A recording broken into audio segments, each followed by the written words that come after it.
Although, you know what we really need? What do we need? Oh We wait, need, need me to record locally. oh, yeah, well, that too. But you know what else we really need, Greg? What do we need? I need to bug Randy. I talked to him today, make co-hosts. Uh, I told Randy, I was like, I think I need a copy of your script for the huge pop and all of the others, because I Right. always do a poor ad read compared to Randy. Randy does the best ad reads in the business. Yeah, yeah, he does. He does good ad reads. Yeah, I mean, he's got to do something right. I mean, he does lots of things right. I know, but that was a joke. Oh, okay. You can't be mad if I put a rim shot in after that. No. Hello, friends, and welcome. Is this actually staying in the podcast? It'll be like that part with Burkhead last week when we put it out before. Very good. So now you're going to actually start out. I've already talked over you once. Yeah, we'll do that now. Cool.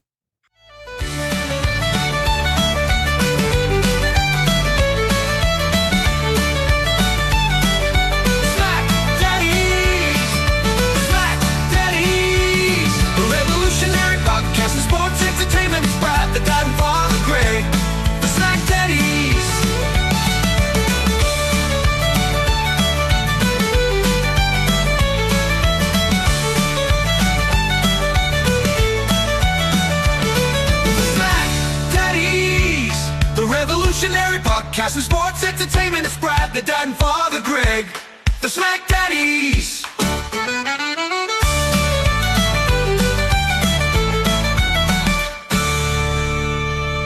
Hello, friends, and welcome to your SmackDown review for The Hub. I am Brad, the dad, and running shotgun with me is my tag team partner, Greg, father of Eltham. Bless you, my son. Greg, are we going to follow our tradition because there's a show tomorrow night? Oh, you bet your ass we are. All right, then it's time for the speed run. Oh, hold on. There's one thing I did want to say before we started speed run. Okay. Yeah, so we're gonna do a little undo, like a Uno Reverso card here. Yep. Can you hit the news?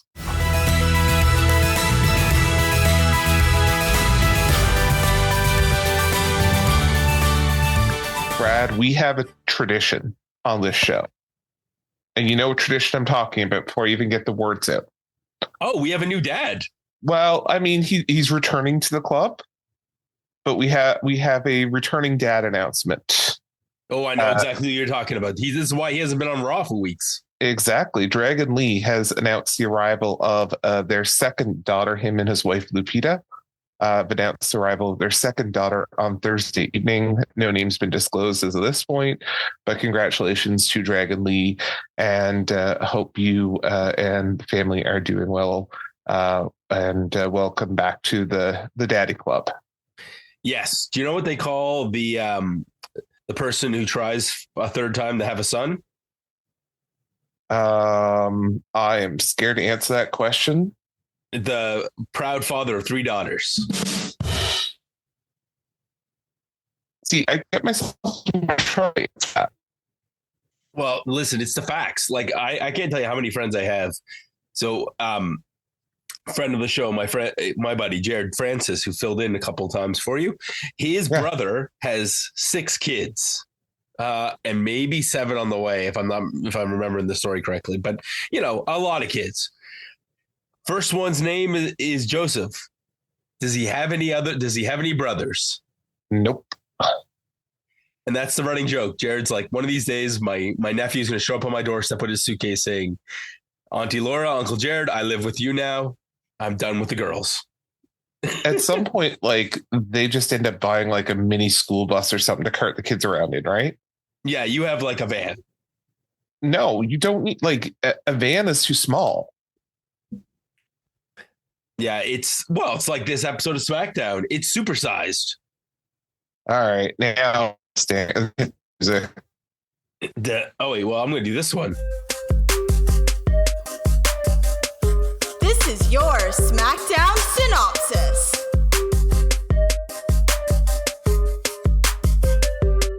For those of you who are not familiar with the speedrun version of the SmackDaddies podcast, we do everything as the synopsis. So Greg says yay or nay to whether we actually go through the segment. And if not, I just try and summarize it in one line. So Yeah, that's exactly how this is going to work tonight. I really do. And tonight's episode, by the way, I've already titled for you. It's going to be called Liv and Mami and Tiffy. Oh my! I literally thought you were going to call it Supersize SmackDown. The countdown is on till the end of May. Oh, you bet your ass it is. So this show felt like we're going to get everybody on SmackDown tonight. Yeah. All right. So let's start this off the bat. Cody Rhodes coming out to talk to Joe Tess. We can superstar this. So basically, this was just Cody cutting a promo, putting over Kevin a little bit, and saying that he is going to win at Royal Rumble. Nothing bad about it, but nothing great. No. Pretty Deadly versus Pretty Deadly and DIY in a promo. What do you want to do with this? I actually really enjoyed this. Me too. So Pretty Deadly comes out and they're mad at DIY for not helping them. But Johnny has a match tonight, so he has to focus on Apollo Crews. And Ciampa cuts in and says, you guys can handle this. You got to handle your business. And they get upset that they're not getting a what do they call that, Greg? Quid pro quo. Yeah. And they're mad they're not getting the quid pro quo. But instead, Ciampa says, handle your business. So that's it. And then when they go to try to handle their business, Legado stares them down. This is not going to go well. No, it's not. And for the first time of 30 times, Matthew McConaughey's on screen. Yeah, I mean, holy crap, this guy was really all over everything. Motor City Machine Guns versus Pretty Deadly. Gregory, what do we do? I actually really enjoyed this match. I loved it all. All right, well, we'll keep this in then. Wade starts with calling Pretty Deadly PD. And all I can think about is a PD day after that. It's like, you get a day off? I was going to say Pete Dunne. Oh, no, yeah, that's not his name, isn't it, Butch? Yeah, well. If I call him that, he'll probably just come in and punch me in the head or grab my fingers and break them. Probably. Motor City Machine Guns are on top until Pretty Deadly takes a shortcut. But really, the story of this match is how good Pretty Deadly is. You forget because they do the nonsense, but like there's a rebound lariat. There is the part where one guy gets launched off the other ones into the bad apple, which is like a code breaker. Yeah. And then they hit that a half and half into a bulldog. Like my brain exploded. I'm like, where's this been for the last few months? Oh, it was definitely great to see them like this tonight. Yep. Doesn't matter though. Motor City Machine Guns hits their tandem offense like special. Let's like special number 4 and when you're playing the video game, and then the Skull and Bones for the finish. So yeah, Motor City Machine Guns are back in the title picture. That they are. And Pretty Deadly looked really great in this. Yeah, they should be getting a push. And the SmackDown Tag Team Division, Joe Tess keeps saying it's heating up. I think he's right. Oh, 100%. 100%. Oh, this is my favorite. Miz is supposed to be thinking he's doing an interview, but guess what? He's on SmackDown. Yeah, and he's scared because the Whites are here too. Yay. Like, I feel like we got some good people. Like, I'm very happy to get the Miz back here. I'm happy with some of the other people that will come up in the show, but the White Six, I'm just shaking my head, Greg. I'm like trying to figure out why. Listen, after they shot Chad Gable in the head, it's been all downhill from there. Oh boy. So we get a cool digital preview for Braun Strowman and Jacob Fatu. Great. Kevin Owens. It looked great, but it was something you didn't need to watch if you were catching up. Kevin Owens comes out to cut a promo, and he's pissed because Joe Tess didn't give him an interview. What do you want to do with Kevin Owens? I like this. He was wearing a Sami Zayn Forever shirt in this part of his night with a Bret Hart jacket over top. And Jimmy Uso came out to confront him, so we're getting that match. That we are. The bet, like they're doing a really good thing where it's like these little clips before you go to commercial are excellent. So Lady Liberty comes in, aka Chelsea Green, and Secret Service Piper Niven, just great. This whole thing. Oh yeah.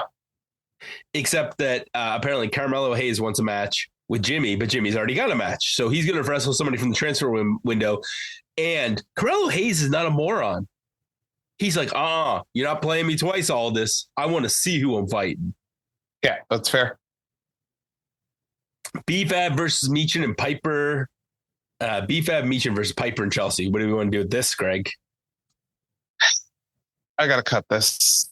Yeah, this was definitely the wrong person won. Yep. And they pinned Chelsea. Yep. Stupid. Don't like it. Well, it's like what she said on the main show. Huge pop here, available on the hub, but also available on TSN radio. She said in her interview, she started laughing. She's like, it's not like I win very often. Yeah. She called this. She did. So Melo's going to fight Priest. Yeah. That's what we're. And Charlotte Flair is going to be in the Rumble. Yeah. We got that confirmed. We got a lot of women added to the Rumble tonight. Yeah, I don't know if there's many left on the roster who are not in the Rumble at this point. They'll all be in. There's not even 30 of them on the roster. Yeah. Well, we'll see. We'll see what we get. You know who's not in, Greg? Tiffy?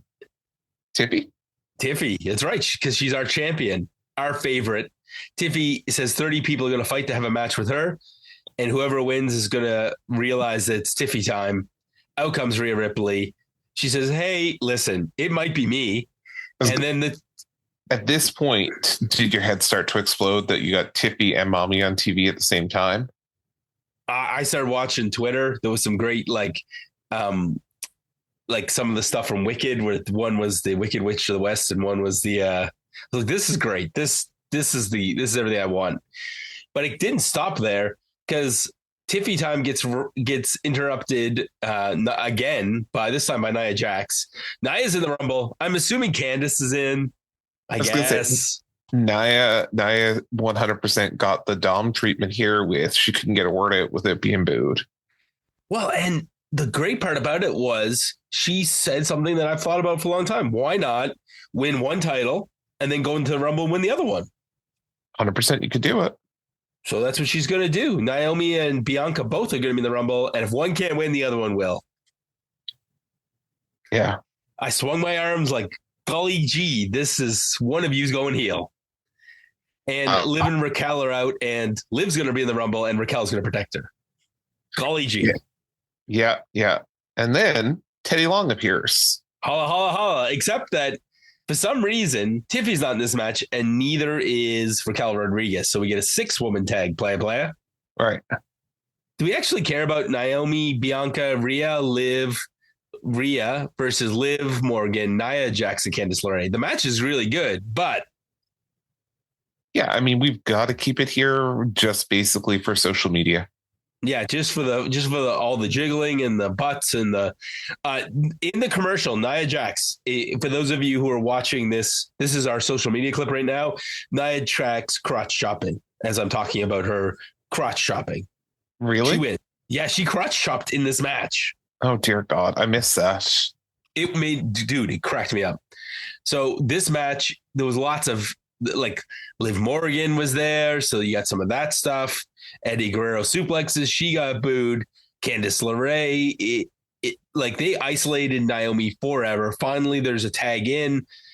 It's all Rhea Ripley, but in the end, Ripley gets caught. Bianca is in off another hot tag, and she gets rolled up for the win. Liv Morgan beats her, and I think this set up our tag title feud. I think so. Greg, are you interested in this tag title feud? I'm interested for WWE to finally get a chance, because it's been, how many weeks now we've been waiting for them to look at that security camera footage and see what happened to Jade Cargill. You know what's happened is that's the one blind spot in the entire arena. Yeah, I don't know, guys. Like, close the damn story. Unless this is going to lead to something like at at Royal Rumble or something. But like maybe Jade throws both of them out, and then we're left hanging. Which one is the villain? Maybe. So Chelsea is in the back. She's got a mark on her face, and apparently Meechin, now that she has BFAB, thinks she can win. I don't care. DIY comes out, and we're getting DIY versus Apollo Crews. Greg, we're in the. Oh, sorry. Yeah, I was gonna say DIY versus Apollo Crews. That wouldn't be fair, but it really was DIY versus Apollo Crews. It was Johnny versus Apollo. Apollo actually had to, wrestle. Apollo was on television wrestling. Like, when was the last time Apollo Crews was on television wrestling? I don't know. Are we even talking about this? I am. You want to talk about this match? This is in. You're keeping it. No. I'm talking about when was the last time Apollo Crews was on match wrestling? Was actually wrestling. Okay, when's the last time he won is a better question, because he was in a 6-man tag a while ago with fighting the new bloodline. Do you remember when that was? November? December 13th. Ooh, okay. So he's been on recently. And before that? His last win on TV was September 20th, defeating Giovanni Vinci when Giovanni... I forgot about Giovanni Vinci. And so did the writing team.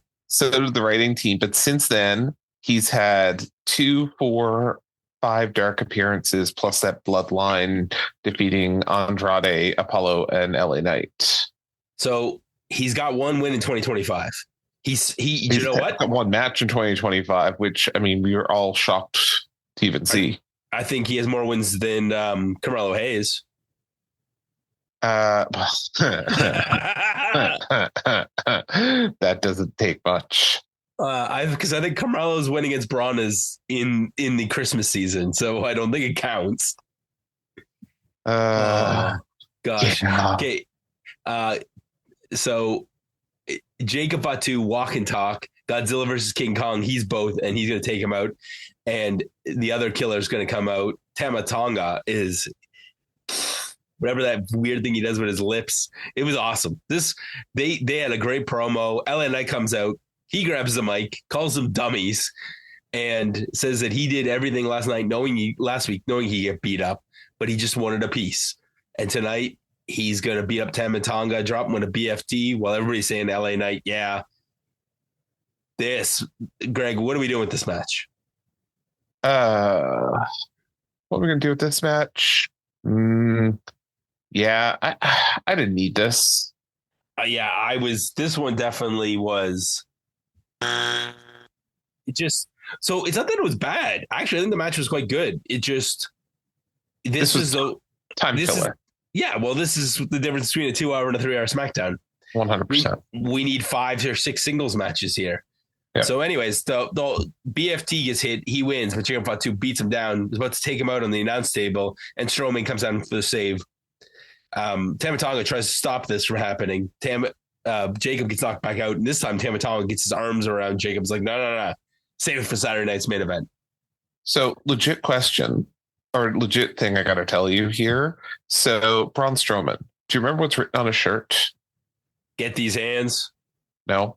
Monster among men. No, it says one big SOB. I legit tonight, as it was coming out, read it as one big slob SLOB. And I was like, man, like, who did he piss off? Yeah. I know one, because you know what he was doing? He was in town a day early. Do you know what he was doing? Getting these hands? No, he was at the basketball game. Oh, was he? Yeah, my son was watching basketball, and he's like, isn't that Braun Strowman? I'm like, yes, it is. Fair Good enough. to be Braun Strowman sitting there watching basketball. Fair enough. And the announcer's like, would you like to play basketball? He's like, hell no. I can get up, but if I jump, I may not get back up after I land. That's fair. Shinsuke Nakamura promo in Japanese. He's in the Rumble. I fast forwarded through that. Carmelo versus Dameon Priest. What are we doing? I think we can superstar this. Yeah, this one definitely needed to go like a speed. So, if you watch the last 3 minutes of this match, you were good. And the worst part about this is, and we keep ragging on Carmelo Hayes, he's so good. He is one of the best wrestlers on this roster, and they just beat him like a drum. Yeah. Constant. And unfortunately, that just makes him be unbelievable, which is basically where I am with Carmelo Hayes at this point. I am just praying to God that he gets transferred just to Raw. Yeah, and you could tell that it was cupping season for Carmelo Hayes. Yeah. And speaking of transfer to Raw. Oh, dude, no, wait. I'll get the transfer to Raw, but come on. Cupping season for Carmelo Hayes. Did you not see his back? Yeah. He had like those dots that you play connect the dots with after somebody gets cupping therapy. Here's the thing. That would mean that I actually paid attention to a Carmelo Hayes segment.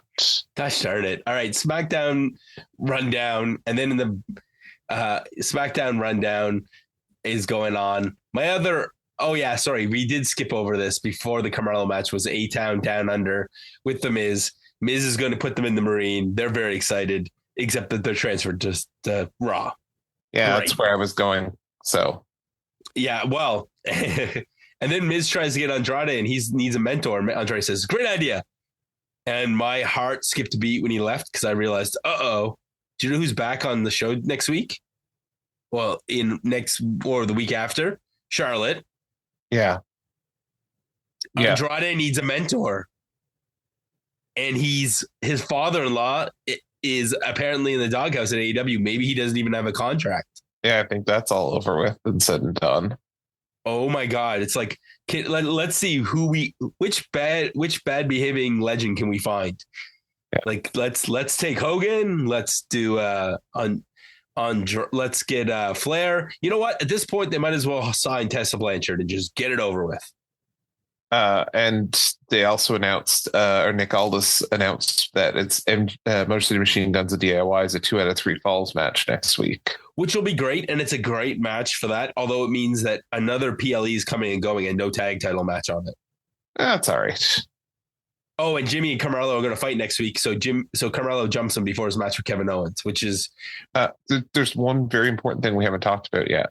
Sure. Is it Ric Flair's return? No. Oh, Dameon Priest running into Cody and the champ interaction? Before that. Michelle McCool and Mark Henry are in the crowd? Yeah. Mrs. Undertaker, because Undertaker was backstage, of course. But Mark Henry on WWE TV without wearing a pink jacket, which I mean is wrong. Right, with his son, who is got an NIL deal with WWE. Yeah, so... Nope. Good to see Mark Henry back there. Good to see Michelle McCool there. Do we see her next Saturday? I hope so. Like she has a streak going. She's been in every Rumble. She looks great. She always looks great. She's the Undertaker of the Women's Royal Rumble. You think? She has a streak. She's in it every year. I tell you, it's interesting. I was in a hockey rink, a little sidetrack here. I was in a hockey rink on Thursday evening. I was in the canteen, and what was on the background was eTalk Canada. And you know who was on my screen? Trish Stratus. Oh, I hope she's in the Rumble too. Don't know, maybe. Well, there's like the problem with the Women's Rumble is there's so like you think about Molly Holly and Victoria, those gals are at an age where it's like bumping ain't their friend no more. I kind of like there's some of these times where like I don't mean for this to sound bad and people can come at me all they want. I actually really enjoyed when they did like the greatest Royal Rumble in Saudi because you got the 40-man or the 40-person Rumble. And yeah, it's a little bit longer, but it gives you a chance to kind of put some of those, nostalgic pops in there because I mean, the rosters are pretty stacked. So trying to find, those 2, 3, 5 people to make that work, there's not a lot there. So for the men's Rumble, for the Women's Rumble, they're scraping the barrel to get to 30. I don't think so. Well, you're getting a lot of NXT. You're getting Lash Legend, Jakara Jackson. You're getting all those gals from down there. You'll get a few from NXT. You'll get Jordan Grace coming again.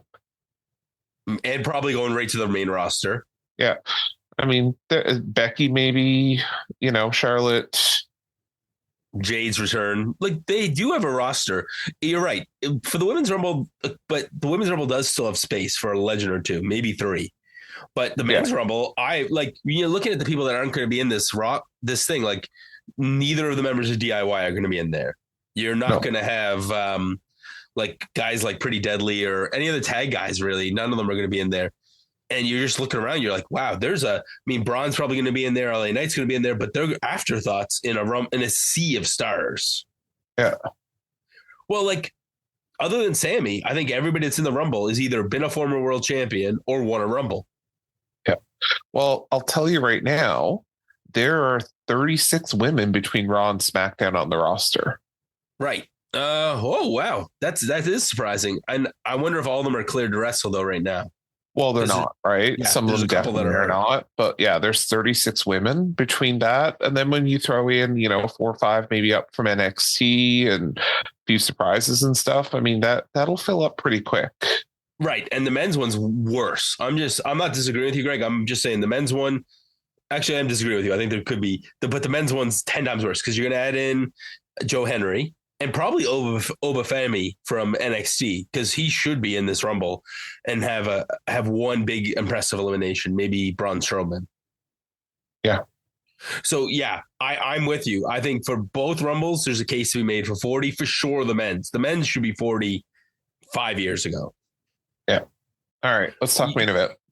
Well, let's talk about the fact that if we did that, we would only have those two matches, and that's all we really want in the Rumble anyways, Greg.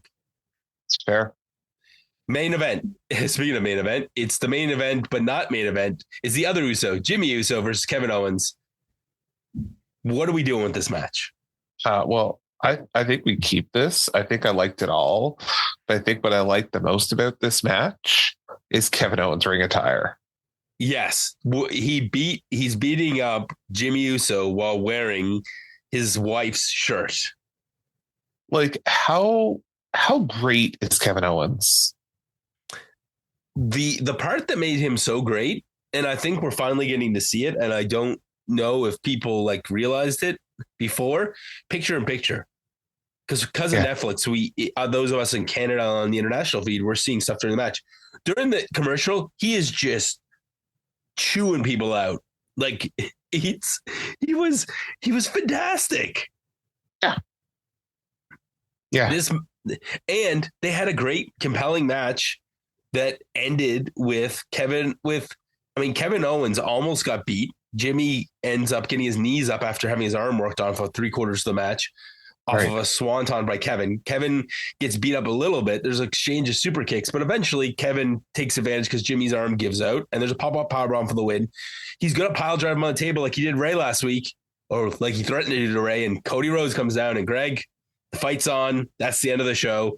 As far as I'm concerned, if they really want to do something fun, the show can end on linear television, and they could have just had the brawl for another 3 minutes. I wouldn't have watched it, but I get it. Like I'm sure what happened after this was Nick Aldis came out and made a main event, which was some sort of match with Kevin Owens and Cody Rhodes and a bunch of other people for a tag match. I'm sure that was the dark main. Holla holla. Maybe Naomi came out to team up with Kevin Owens against Jimmy and Cody. So Greg, we've kind of gone through, but so just going back through what you said about this show, I mean, essentially we kept most of this show. So even though there was stuff we didn't like we kept more than 30, we kept 2/3 of the show. Yeah. Yeah. Again, SmackDown is pretty good, but it suffers right now in the 3-hour format. And I think that's just I hate to say it this way, but the attention span of viewers at this point, like 2 hours is kind of the sweet spot, the 2.5 hour mark.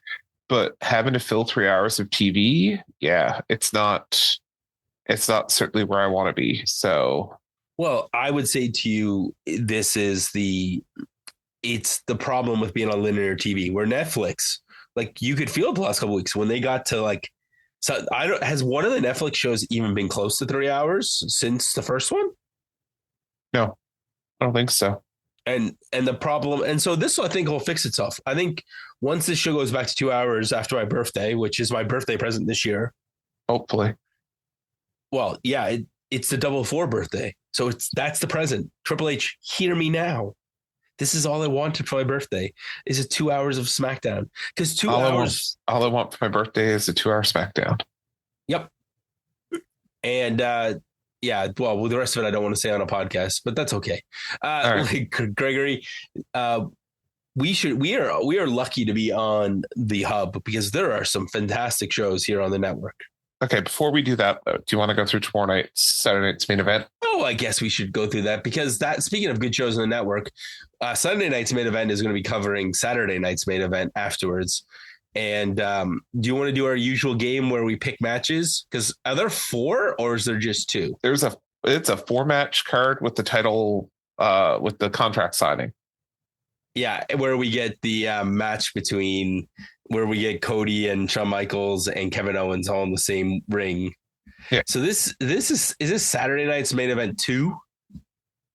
It's actually Saturday night's main event. Hold on, I got to do my math here. 38. Wow, from San Antonio, Texas. Yeah, I scrolled through Wikipedia. So, but it's 2 in this reboot era. Yes. So, oh wow, there's only 4 matches is wild, and these matches look like I'm excited. Yeah. All right, Greg. Do you want? Let's go. You want Wikipedia? We going 1 to 4? Yeah, let's do 4-1. So the first match, Rhea Ripley versus Nia Jax for the WWE Women's World Championship. Okay, you read it, so I'll call it Mami on top. Oh, 100%. Yeah, that's bad. So, oh boy, Greg, Braun Strowman versus Jacob Fatu in the Monsters Ball match, basically. This match, I'm actually going to cheat a little here. I'm going to call this one a no contest. Ooh. I think Jacob Fatu's winning. I think he has to win an interference. And then this will lead to an LA Knight and Braun Strowman tag team against the Bloodline at some point. Yeah, I could see that too. I could see this just getting thrown out for no contest with it being, I'm kind of in the same vein, but I think like all the teams kind of, almost like the Pretty Deadly we had the other week in the ring and kind of interfering and rolling through the ring. Like I could see this just being a whole no contest breakdown of everything. Braun Strowman and Sheamus. Oh, well, I should read this one for you, but that's okay. You can do the last one. Do you think this can be it? The guys, I don't know if you watch much of Cultaholic, but those guys have been saying recently, it's like Sheamus is going to wrestle till the wheels come off, but he needs this title before he retires. And I hate the idea of them prolonging this too long and he gets injured and then he never gets this title. Yeah, I think it's time to let Sheamus win this and then have Braun chase it. That's 100% where I would go with that. Yeah. And it gives a reason for Braun to be in the Rumble. He's not a champion. Sure. Yeah. No, I agree with that.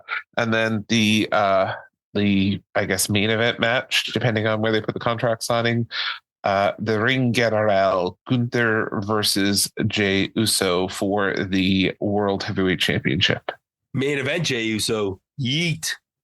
Yeah, Gunther's winning. Sorry, Jey. Yeah. I really want Jey to win this title at some point. I just don't think it's tonight. But I'll tell you that promo from Monday night with Gunther and Jey, was great. Jay's over like Rover. He is. I'm not sure, but yeah, apparently, I still don't get Jey Uso being over, but it's you know what it reminds me of? He's a much better wrestler than Road Dogg ever was, but it's that DX entrance that you didn't know. And then they're coming out and everybody's just playing along and singing along. Yeah, it's just that a hot entrance covers a lot of, but Jay's way better in ring than he was. And when you watch the difference between him and Jimmy, you can tell like Jay's weight loss has made a big difference in his ability to do certain things in the ring. I was going to say Michael Cole eating and blowing himself up is like that now every week is it's almost as good as Pat McAfee's air guitar. Yeah, for the old Shinsuke entrance. Yes. Amazing. Yeah. All right, Greg. So we are blessed to be on the network where we're going to have a Sunday night's main event covering Saturday night's main event. We're on SNME Radio. We're going to have the Hub this week with another giant interview. Every week, the boys keep pounding out big interviews. I've been given permission to release the interview. You're allowed to say who it is? This is okay. I am. All right, drum roll. Not really a great term. Nope, sorry. I'll fix it in post. This is an explosive interview this week. The Hub, when the show drops on Wednesday night, will have an explosive interview with the one, the only PCO. Whoa, Pierre-Carl Ouellette? You mean the guy that was on GCW last week? PCO is on the show this week. The guy that smashed a TNA title live on a competitor's PLE? Yes, sir. The guy that went on Twitter and went nuclear? Well, you'll hear from him on Wednesday night. Holy cow. Yep. That is. Donnie and Jimmy sat down with the living legend, Pierre-Carl Ouellette, better known as the Monster, PCO, on the Hub next Wednesday night. Yes, sir. Woo. All right. That's going to be that's explosive. Is this PCO going off? You'll have to listen to it. Oh, what a tease, Greg. And the Raw Dogs are also back on Monday. And our buddy Steve Swift back with us on NXT. And then we get periodically Law, also known as What's the Work. We'll come up and talk about boxing and all the other things. Dude, there's so many good things happening. And I can't wait until next Wednesday. Donnie, hook me up with I want to hear a preview. Yeah, it should be good. So, yeah. Well, and I heard, and then through the grapevine, I heard there's some more WWE stuff in the not so distant future as well. Mm-hmm. That's all we can say. Oh yeah. Well, so stay tuned to the Hub for more about this and follow us on our socials. We are the SmackDaddies, SmackDaddies.ca, and you can find all of our stuff there. Greg, I think that's it for tonight. That's it. This was not a very fast SmackDown review, but guys, we're trying to do a fast one. Yeah. All right. We the ones. Good night.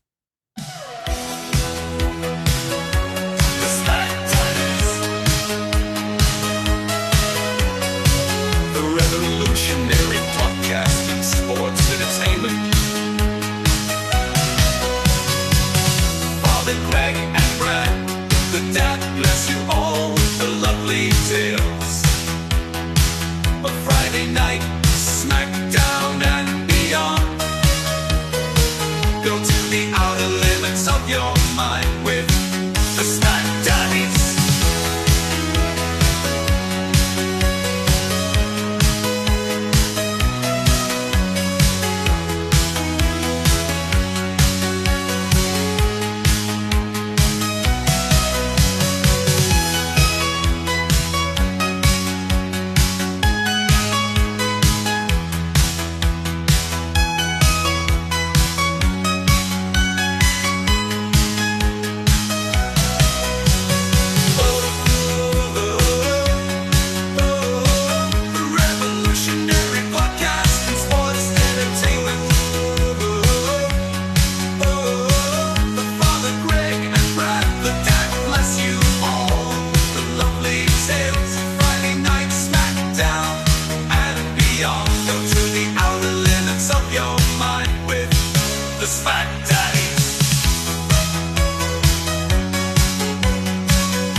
Greg